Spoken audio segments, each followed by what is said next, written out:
ঈদযাত্রার খবর জানাতে এই মুহূর্তে রাজধানীর কমলাপুর রেল স্টেশনে আছেন সহকর্মী নাজমুস সালেহী। বঙ্গবন্ধু সেতুর পশ্চিম সংযোগ মহাসড়কের সিরাজগঞ্জের কড্ডার মোড়ে আছেন সহকর্মী রিঙ্কু কুণ্ডু। পদ্মা সেতুর মাওয়া প্রান্তে আছেন নাসিরউদ্দিন উজ্জ্বল এবং মানিকগঞ্জের পাটুরিয়া ঘাট এলাকায় আছেন রিপোর্টার মোহাম্মদ ইউসুফ আলী। সরাসরি শুরুতে যাচ্ছি সালেহীর কাছে।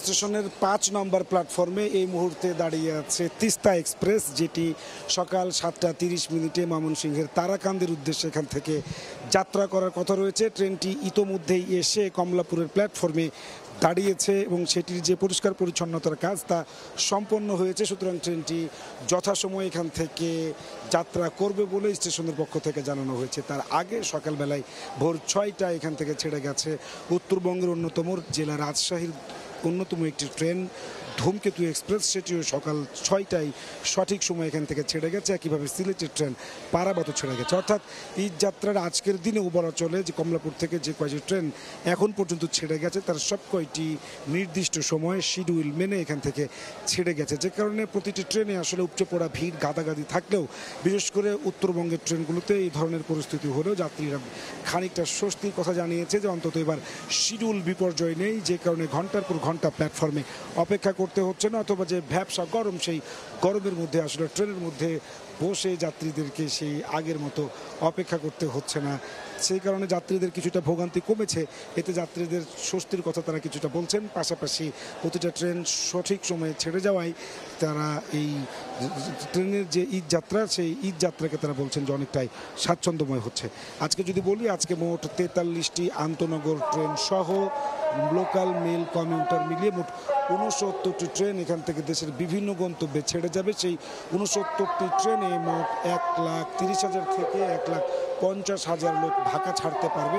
রেলের অন্তত স্ট্যান্ডিং টিকিট সহ ১,৫০,০০০ লোককে আজকে পরিবহনের সক্ষমতা রয়েছে। রেলের পরিবহন বিভাগ থেকে আসলে সেটাই জানানো হয়েছে। গত কয়েকদিনের মতো আজকেও উত্তরবঙ্গের ট্রেনগুলোতে আমরা সব থেকে ভিড় লক্ষ্য করছি। তুলনামূলকভাবে পূর্বাঞ্চলের যে ট্রেন সিলেট বা চট্টগ্রামের ট্রেনের ভিড় কিছুটা কম।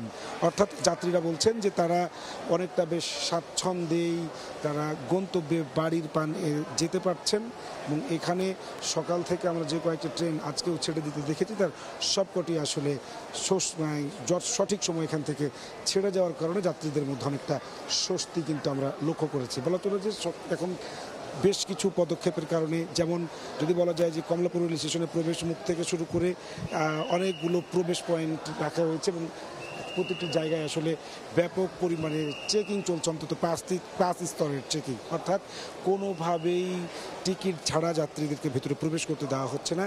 পাশাপাশি আপনি জানেন যে এবার বেশ কিছু ট্রেন বিভিন্ন জায়গায় বিশেষ করে বিমানবন্দর এবং ক্যান্টনমেন্ট থেকে ছেড়ে যাচ্ছে অথবা আসার পথে সেগুলো কোথাও থামছে না। এর নানাবিধ কারণে কিন্তু এখানে কমলাপুর রেল স্টেশনে এখন পর্যন্ত স্বস্তির যাত্রা বলছেন রেলযাত্রীরা, এবং তারা বলছেন যদি কমলাপুর থেকে এই ধরনের যাত্রা গন্তব্যের শেষ পর্যন্ত অব্যাহত থাকে তাহলে আজকের দিনটিও রেলযাত্রীদের জন্য অনেকটা আরামদায়ক হবে। আসার কথা হচ্ছে যেহেতু শিডিউল বিপর্যয় নেই, সুতরাং খানিকটা ভিড় এবং ভোগান্তিকে যাত্রীরা হাসি মুখে মেনে নিচ্ছেন। এই ছিল আমার কাছে কমলাপুর রেল স্টেশন থেকে রেলপথে ঈদ যাত্রার সর্বশেষ খবর। সড়ক পথের খবর জানতে যাব সিরাজগঞ্জে, সেখানে অপেক্ষা করছেন সহকর্মী রিঙ্কু কুণ্ডু। রিঙ্কু, প্রিয়জনের সাথে ঈদের আনন্দ ভাগাভাগি করতে নারীর টানে বাড়ি ফিরছে মানুষ, কিন্তু এবার যেটি আমরা দেখছি যে সড়ক পথে বঙ্গবন্ধু সেতু হয়ে উত্তর এবং দক্ষিণবঙ্গের যে সকল মানুষ এই পথে চলাচল করছে তারা কিন্তু অনেকটা স্বস্তি নিয়ে এই যে স্বাভাবিক গতিতে কিন্তু এই পথে চলাচল করছে। কারণ আমরা যেটি অন্যান্যবার যেটি দেখি যে যানজটে পড়ে যে ভোগান্তির চিরচেনা যে ভোগান্তির চিত্র সেটি কিন্তু এবার নেই। অনেকটা ফাঁকা মহাসড়কে এই বঙ্গবন্ধু সেতু হয়ে উত্তরবঙ্গ এবং দক্ষিণবঙ্গের যে 24টি জেলার যানবাহন চলাচল করে তারা কিন্তু অনেকটা স্বস্তি নিয়ে চলাচল করছে। যাত্রীরা যেটি বলছিলেন যে এই যে যানজট না থাকায় তারা স্বাভাবিক গতিতে আসলে স্বস্তি নিয়ে সময় মতো আসলে ঘরে ফিরতে পারছে। তবে গত দুদিনের তুলনায় আজকে কিন্তু আমরা যেটি দেখছি যে যানবাহনের সংখ্যা অনেকটাই বেড়েছে। যাত্রীবাহী বাসের পাশাপাশি আমরা অসংখ্য ব্যক্তিগত যানবাহনে করে মানুষ যেতে দেখেছি, সেই সাথে খোলা ট্রাকে করে কিন্তু আসলে অনেকে যাচ্ছে, মোটর সাইকেলে অনেকেই আমরা যেতে দেখেছি। তো এক কথায় বলা যায় যে এবারের উত্তরের ঈদযাত্রা কিন্তু অনেকটা আরামদায়ক এবং স্বস্তিদায়কই হচ্ছে। এদিকে পুলিশ সুপার পুলিশ সুপারের পক্ষ থেকে আমাদেরকে যেটি জানানো হয়েছে যে এবার কিন্তু মহাসড়কের যে গুরুত্বপূর্ণ পয়েন্টগুলো রয়েছে সেই গুরুত্বপূর্ণ পয়েন্টগুলোতে কিন্তু প্রায় 8 শতাধিক পুলিশ মোতায়েন রয়েছে যাত্রীদের যাত্রা নির্বিঘ্ন করতে। তো একটি শৃঙ্খলার মধ্য দিয়ে আসলে এবার ঈদযাত্রা হচ্ছে। আমরা যেটি দেখছি যে ভোর থেকেই ঢাকা থেকে ছেড়ে আসা উত্তরবঙ্গ এবং দক্ষিণবঙ্গগামী যে সকল যানবাহন আছে সেই সংখ্যাগুলো কিন্তু আসলে বেলা যত বাড়ছে আসলে ততই আসলে বাড়ছে এবং গত দুদিনের তুলনায় সেই সংখ্যাটি কিন্তু আজকে অনেকটাই বেশি। বিশেষ করে বঙ্গবন্ধু সেতু হয়ে হাটিকুমুর মোড় পর্যন্ত যে মহাসড়কটি রয়েছে এই মহাসড়কে যে আমরা যেটি দেখি যে অতিরিক্ত যানবাহনের চাপে যে অনেকটা যানবাহনের যানজট বা ধীর গতিতে চলাচল করতে হয়, এবার কিন্তু অনেক সেটা নেই। চালকরা যেটি বলছে যে মহাসড়কে অতিরিক্ত যানবাহন থাকলেও কিন্তু আসলে কোনো যানজট না থাকায় তারা অনেকটা স্বাভাবিক গতিতেই আসলে চলাচল করতে পারছে, সেই সাথে তারা নির্দিষ্ট সময়ে আসলে তাদের নিজ নিজ গন্তব্যে পৌঁছাতে পারছে। তো সব মিলে বলা যায় যে উত্তরবঙ্গ মহাসড়ক হয়ে যারা আসলে ঈদ যাত্রায় বাড়ি ফিরছে তারা কিন্তু এবারে আসলে স্বস্তির কথা আসলে বারবার আমাদের বলছিলেন। সেই সাথে আইন শৃঙ্খলা বাহিনীর পক্ষ থেকে কিন্তু যানজটের নিরসন এবং অতিরিক্ত যানবাহনের চাপ সামলাতে কিন্তু বিভিন্ন পদক্ষেপ গ্রহণ করা হয়েছে। তো এই ছিল সিরাজগঞ্জের মহাসড়ক থেকে আমার কাছে ঈদযাত্রার সবশেষ খবর। আমরা চলে যাচ্ছি মাওয়াতে, সেখানকার খবর জানাবেন আমাদের সহকর্মী নাসির উদ্দিন উজ্জ্বল। আষাঢ়ের প্রথম ভোর থেকে কিন্তু ঈদে ঘরমুখো মানুষ পদ্মা সেতু অতিক্রম করে বাড়ির প্রাণে যাচ্ছে এবং সেই চাপটি কিন্তু ভোর থেকে রয়েছে, তবে গেলকারের চেয়েতে কিন্তু বেশি নয়। আপনারা জানেন যে ছুটির প্রথম দিন শুক্রবার কিন্তু ঢল আরও বেশি ছিল এবং এই গেল 24 ঘন্টার যে পরিসংখ্যান সেখানে কিন্তু বলা হয়েছে যে 44,033টি যান কিন্তু এই পদ্মা সেতু অতিক্রম করেছে এবং সেখান থেকে কিন্তু টোল আদায় হয়েছে 4,80,30,000 টাকারও বেশি এবং এই যে এই চাপ সামাল দেবার জন্য কিন্তু নানা রকম পরিকল্পনা করা হয়েছে। আপনারা লক্ষ্য করছেন মোটর বাইকের যে দীর্ঘ লাইন, এই লাইনটি অনেকটা দূর পর্যন্ত কিন্তু চলে গেছে এবং এই বাইকের জন্য কিন্তু গেলকার যে 2টি বুথ চালু করা হয়েছিল টোল বুথ, সেটি কিন্তু আজকে লক্ষ্য করা যাচ্ছে না। আজকে কিন্তু একটি বুথেই টোল আদায় করা হচ্ছে আর বাকি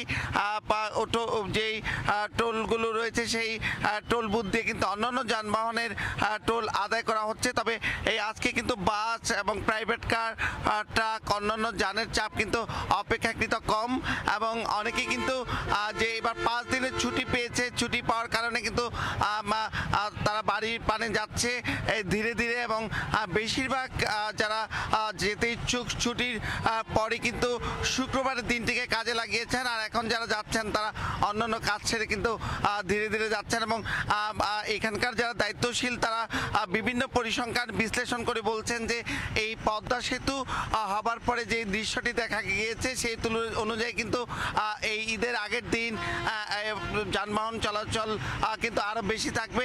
একই সঙ্গে কিন্তু এখানে যে ফেরি চলাচলের বিড়ম্বনা, সেই বিড়ম্বনা লাঘব হওয়ার পরে মাত্র 8 থেকে 9 মিনিটের যে বিশাল পদ্মা পাড়ি দিতে পারছে, এতে কিন্তু এই যে যারা পার হচ্ছেন তারা উচ্ছ্বাস প্রকাশ করছেন যে এখন তাদের সেই ফেরির বিড়ম্বনা কিন্তু আর পড়তে হচ্ছে না। সেই কারণে কিন্তু পদ্মা সেতু পাড়ি দিয়ে এখন বেশিরভাগ লোক ঘরের পানে যাচ্ছেন। তবে আমাদের যে পাটুরিয়া যেখানে ফেরিঘাট এখনো রয়েছে সেই পাটুরিয়ার ফেরির খবর জানাবেন সহকর্মী ইসুফ আলী।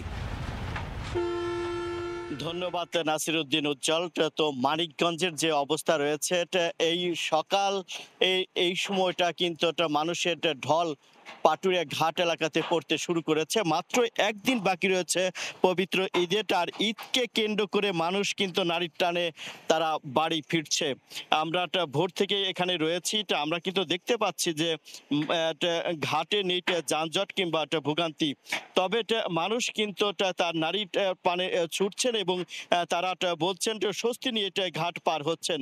আমরা যাত্রীদের সাথে কথা বলেছি, তারা বলছেন সকালে মনোরম পরিবেশ, সুন্দর আবহাওয়া এবং ঘাট মহাসড়ক ফাঁকা থাকায় এ পর্যন্ত কিন্তু ভোগান্তি ছাড়া গন্তব্যে পৌঁছাতে পারছেন তারা। তাদের চোখে মুখে কিন্তু আনন্দের ছোঁয়া রয়েছে। এটা যেহেতু প্রত্যেকটা ফেরিতে কিন্তু এইরকম একটা কানায় কানায় পূর্ণ হয়ে এটা কিন্তু এখন একটা পাটুরিয়া থেকে দৌলতদিয়া ঘাটের দিকে এটা মানুষরা যাচ্ছে। একটা আমরা বিআইডব্লিউটিসির সাথে কথা বলেছি। বিআইডব্লিউটিসি কর্তৃপক্ষ বলছে নদীতে জোয়ারের পানি বৃদ্ধি পাওয়া এটা স্রোতের সংখ্যা বৃদ্ধি পেয়েছে। এতে এটা আগের তুলনায় 10 থেকে 12 মিনিট সময় বেশি লাগছে, যদিও ওটা ঘাটে যানবাহনে এবং সংখ্যা কম রয়েছে। সেও যাত্রীর সংখ্যা কিন্তু এটা প্রচুর আমরা দেখতে পাচ্ছি। এটা একদম ঢল পড়তে শুরু করেছে কয়েকদিনের তুলনায়। আমরা দেখছি পশু পাখি যে ট্রাক পাটুয়া ঘাট থেকে ঢাকার দিকে যায় সেগুলা কিন্তু খুবই কম রয়েছে। যানবাহন এবং যাত্রীর সংখ্যাটা বৃদ্ধি পেয়েছে। 10টার পর থেকে আরো সংখ্যাটি বাড়বে বলে আমাদেরকে জানিয়েছে। আমরা পুলিশ প্রশাসনের সাথে কথা বলেছি। পুলিশ প্রশাসন বলছে এই ঘাট এলাকা থেকে মানিকগঞ্জের 37 কিলোমিটার এলাকা জুড়ে সহস্রাধিক পুলিশ মোতায়েন করা হয়েছে। এছাড়াও কিন্তু জেলার যে প্রশাসক রয়েছে রেহেনা আক্তার, তার সাথে আমি কথা বলেছি। তিনি আমাকে জানিয়েছে যে কমপক্ষে এই ঘাটকে নজরদারি বাড়ানো হয়েছে। পাটুরিয়া দৌলতদিয়া আরিচা কাজীঘাট রোডে কিন্তু এখন কিন্তু লক্ষ্য করা যাচ্ছে এটা একটা চাঞ্চল্যকর অবস্থা। এই রোডে 2টি রোডে 33টি ফেরি, 33টি ফেরি, 33টি লঞ্চ এবং 41টি স্পিডবোট দিয়ে এই ঈদ যাত্রা শুরু করেছে বিআইডব্লিউটিসি কর্তৃপক্ষ।